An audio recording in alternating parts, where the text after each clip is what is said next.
Welcome back.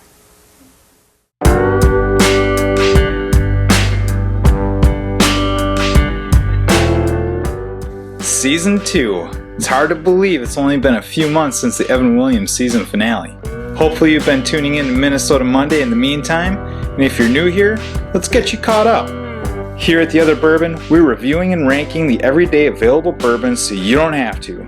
Each season is a single brand, and in each episode we give a brief history, our tasting notes, and level up options in case you happen upon a tastier bottle within that same brand. And at the end of the season, we'll do a final taste off to declare the champ in that series. All clear? Got any questions? Good!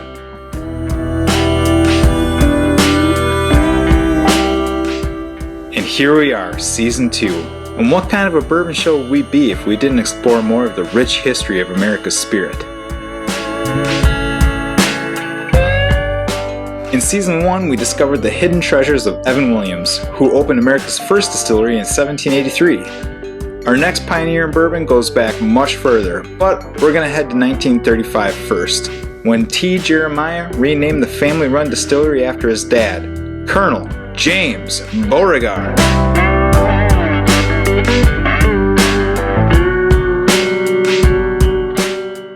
Now, if you've ever been to Louisville and been on any distillery tours, you'll know that they hate Prohibition, and for good reason. But I bring it up because Jim Beam was the man who fired up the Old Tub distillery as soon as Prohibition ended. Old Tub was started by Jim's German immigrant grandpa Jacob Beam in 1795, when he sold his first barrel of Old Jake Beam sour mash. Oh boy, time to take a pause and talk about the differences between sweet and sour mash.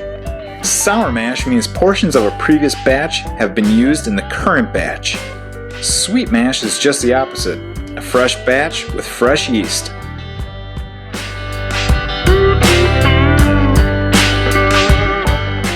Fast forward to 1820 and Jacob gives the distillery to his son David, who transitions the company to bottling versus barrels and renames the bourbon Old Tub, which was still sold under that name as the distillery exclusive until very recently. And after a couple more expansions, location moves, and name changes, we get the Jim Beam Company we know today. And so here we are, the Jim Beam White Label, 80 proof, aged 4 years, under 20 bucks. It's about as other bourbony as you can get. So other bourbony, in fact, that it comes with a screw cap.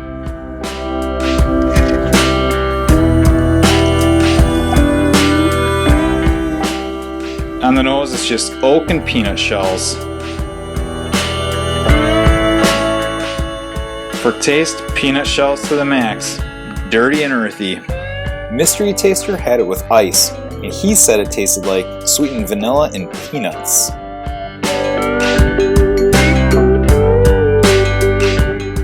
Let's cut to the chase. This is a solid 2. I get it, the history, the legacy, but this isn't meant to be.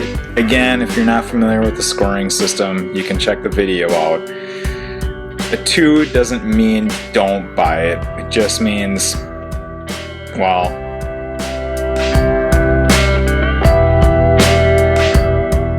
luckily for all of us involved, we've got to level up.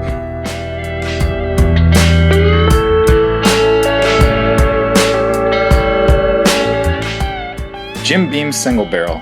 As the back of the label suggests, it's less than 1% of the barrels Jim Beam qualifies to be hand-selected for Jim Beam Single Barrels, chosen for outstanding taste and color by expert distillers. Each barrel is individually bottled and hand-numbered, with care to ensure that each one brings you a unique profile and reflects the quality of this Jim Beam bourbon.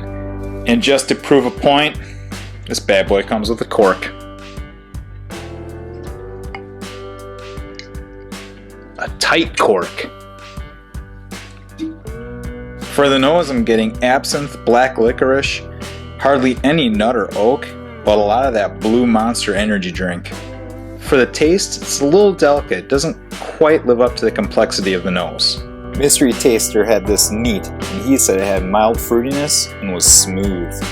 And then later had it with ice, and said it was sweet candy, reminded him of Smarties. Now, to cut to the chase again, I've only seen this at one store in my entire lifetime. So if you have the chance to level up to single barrel, obviously you gotta do it.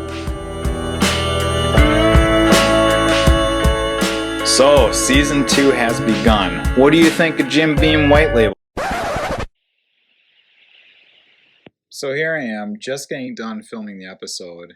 I had rearranged all my camera and everything, and I totally forgot to rank the two Titans against each other. So let's get that done.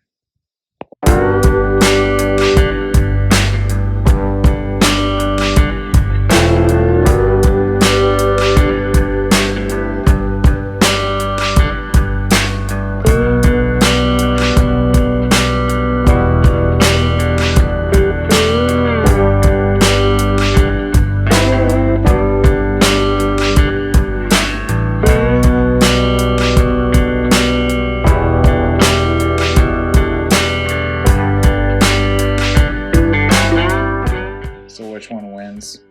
Oh yeah, and a nice little ranking board is coming soon.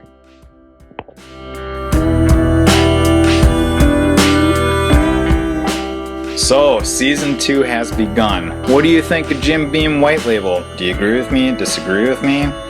Leave your comments below, like, share, subscribe, and be sure to tune in to the next episode of